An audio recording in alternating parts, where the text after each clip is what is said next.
हे hello everyone, कैसे हो आप लोग।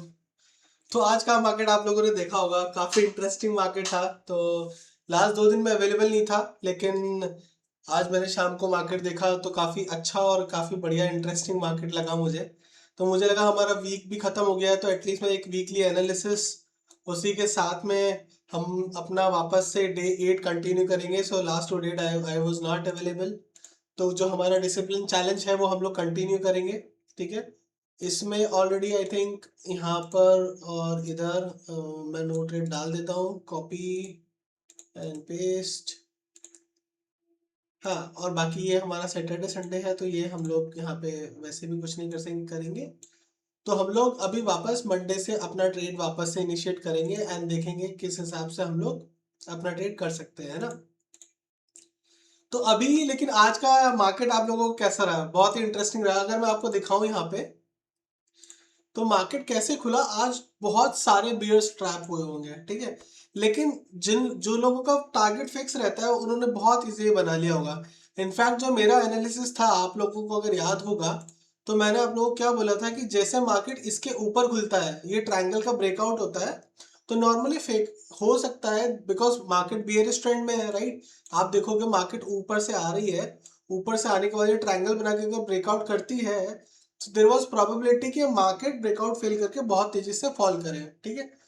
तो अगर नॉर्मली हम लोगों का जो टारगेट रहता है वो 100-150 पॉइंट रहता है, अगर किसी ने उस कॉन्सेप्ट को भी यूज करके यहाँ पर ट्रेड किया होगा, तो आई थिंक यहाँ पे 100-150 पॉइंट मार्केट ने दिए हैं इजीली।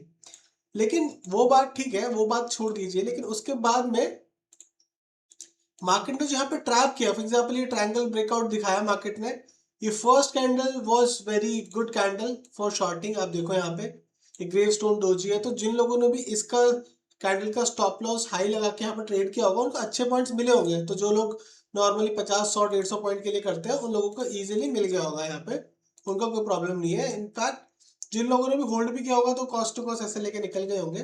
लेकिन आप देखो मार्केट यहाँ पे आया, गैप अप हुआ, प्राइस एक्शन बना के नीचे का प्राइस एक्शन बनाया, और फिर जो बियर्स को ट्रैप किया और जो शॉर्ट कवरिंग आई है, one sided move almost like 327 points का निफ्टी में, जो कि बहुत बड़ा और बहुत ज्यादा मैसिव मूव है। तो नॉर्मली ऐसे लगता होगा लोगों को, अरे यार मैं अगर यहाँ पे खरीद लेता आज, तो मैं 100 रुपए का प्रीमियम मेरा 300 पहुंच जाता, या फिर मेरा 40 रुपए का प्रीमियम मेरा एकदम 200-250 पहुंच जाता, 1 लाख रुपए लगाता मेरा 4 लाख हो जाता, एकदम माला माल, जिंदगी झिंगा लाला। तो ये सारी चीजें जब आप सोचते हो ना, तो इट एक्चुअली, ये एज एन ट्रेडर आप चीजों को, आप लोगों को खराब कर रही है। क्यों खराब कर रही है? बिकॉज ये जो मूव है, ये मूव कितने दिनों में आता है, ठीक है।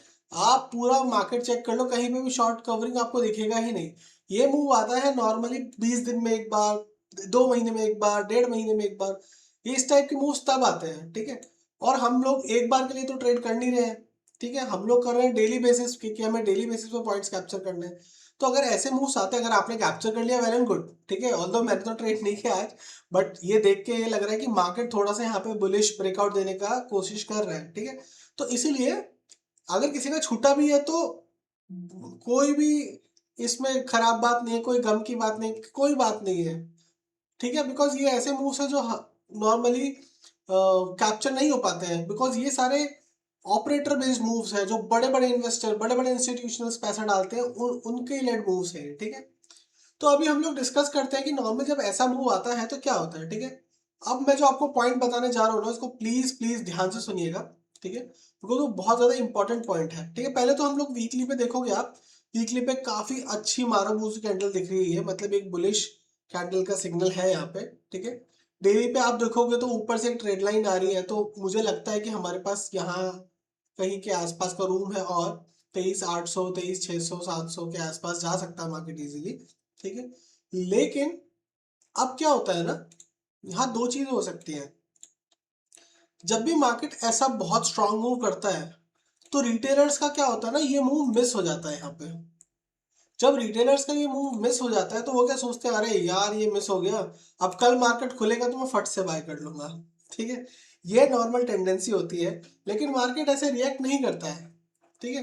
तो सबसे बढ़िया जो मुझे लग रहा है सेटअप वगैरह जो भी चीजें हैं, वो मुझे लग रही है कि अगर मार्केट आपका यहाँ कहीं भी फ्लैट खुलता है, ठीक है, तो आप तुरंत अपसाइड का ट्रेड मत लो, ठीक है। मुझे लगता है कि फ्लैट खुल के वो हल्का सा रिट्रेस करना चाहिए। अगर आपको बाय करना है तो आप यहाँ पे एक प्राइस एक्शन का वेट करो और यहाँ बाय करो और फिर वापस आज के हाई तक का ट्रेड लो। ये एक बेस्ट पॉसिबल केस सिनेरियो। और एल्स अगर यहाँ कहीं खुलता है, आपको हल्का फुल्का रिजेक्शन दिखता है, तो आप एक छोटा सा स्कैल्प ले सकते हो बॉटम के लिए। ये दो ही सिनेरियो मुझे लग रहे हैं यहाँ पे। इसके अलावा अगर आप कोई तीसरा सिनेरियो देखोगे तो मैं बोलूंगा भाई आप कल के लिए ट्रेड मत करो या फिर मंडे के लिए ट्रेड मत करो। सो बेसिकली अगर यहाँ पर फ्लैट खुलता है तो अगेन हम लोग वेट कर, अगर ये सीधे कंटिन्यूस जाता है तो मैं फिर बिल्कुल इंटरेस्टेड नहीं हूँ इसमें, मैं छोड़ दूंगा। जब तक मुझे यहाँ पे हल्का फुल्का रिजेक्शन दिखता है और थोड़ी सी प्रॉफिट बुकिंग दिखती है तो मैं यहाँ पे एक छोटा सा स्कैल्प लेने की कोशिश करूंगा डाउन साइड के लिए, ठीक है। अगर मुझे गैप डाउन दिखता है यहाँ पे, ठीक है, अगर गैप डाउन खुल जाता है थोड़ा बहुत और गैप डाउन के बाद मैं फिर प्राइस एक्शन देखूंगा और फिर मैं बाय का ट्रेड प्लान करूंगा। तो मेरी दो ही कंडीशन है यहाँ पे। अगर मुझे गैप डाउन दिखता है तो मैं बाय का ट्रेड प्लान करूंगा यहाँ पे, और अगर मुझे फ्लैट से गैप अप दिखता है तो थोड़ा सा प्राइस एक्शन देख के 50 60 70 80 पॉइंट के लिए एक सेल का ट्रेड प्लान करूंगा। तो ये मेरा ट्रेड प्लान है मंडे के लिए। बट आप ध्यान रखना, आप आंख बंद करके बाय मत करना, बिकॉज ये बहुत बड़ा मूव है। हाँ जाएगा मार्केट, अगर मार्केट को ऊपर जाना मार्केट जाएगा, लेकिन सबसे पहले थोड़ा सा परेशान करके जाएगा। मतलब गैप डाउन खुल जाएगा, यहाँ टाइम स्पेंड करेगा, हो सकता है कल यहाँ मंडे को टाइम स्पेंड करे, फिर ट्यूसडे को ब्रेकआउट दे दे, या ट्यूसडे को भी यहाँ टाइम स्पेंड करे, फिर वापस अगेन कंटिन्यू करे, बिकॉज मार्केट ऑलरेडी एक बड़ा मूव दे चुका है। तो थोड़ा सा यहाँ पे टाइम बेस्ड करेक्शन या थोड़ा सा स्टे करेगा, अपना बेस बनाएगा और फिर वो वापस ऊपर के लिए जाएगा, ठीक है। तो ये दो चीज आप ध्यान रखना। अगर फ्लैट खुलता है तो आप बाय मत करो, या तो उसको रिट्रेस होने दो, ठीक है। रिट्रेस कहाँ तक होने दो, प्रोबेबली ये जो लेवल है हमारा 23,500 से 23,550, ये जो हमारा जोन है, इस जोन के अंदर रिट्रेस होने दो, आप आराम से खरीद सकते हो। और इस जोन के अंदर ही मुझे लगता है आप प्लान कर सकते हो, ठीक है। 23,500 से 23,550 हमारा बाइंग जोन है। उसके अलावा और कोई दूसरा ट्रेड अगर बहुत बड़ा गैप अप गैप डाउन होता है तो आई वुड से कि अवॉइड कर दो वापस मार्केट, बिकॉज इतना अच्छा प्राइस एक्शन के बनाने के बाद अगर बहुत बड़ा गैप डाउन हो रहा है तो कुछ झोल है मार्केट में। तो यही दो सिनेरियो है, हमें अगर इस जोन में मिलता है 23,500 से 23,450 के रेंज में तो हम बाय करेंगे। गैप अप और फ्लैट के आसपास खुलता है तो हम बाय नहीं करेंगे, या तो रिट्रेस होगा तब बाय करेंगे, या फिर यहाँ से एक छोटा सा डाउन साइड का स्कैल्प हम लोग प्लान करेंगे, ठीक है। तो मंडे के लिए हमारा डे 8 का ये प्लान है, ठीक है। अब फिर हम लोग मिलते हैं मंडे को लाइव मार्केट में लाइव ट्रेड के साथ। Thank you. बाकी आप बताना आप लोगों ने मूव एंजॉय किया, कितने लोगों ने कैप्चर किया, कितने लोगों ने नहीं किया। और कुछ अगर लर्निंग वीडियोस चाहिए तो मुझे बताना, वीकेंड पर मैं कोशिश करूंगा आप लोगों के लिए बनाने का। वो कुछ भी हो सकता है, या तो प्राइस स्ट्रक्चर, मार्केट स्ट्रक्चर, या कि कोई भी और दूसरी चीज़ हो जो आपको लगता है कि ये मुझे हेल्प करेगा, तो आप मुझे बताना, मैं उसके ऊपर आपके लिए कंटेंट बनाने का रेडी करूँगा। ठीक है देन, जय हिंद, जय भारत।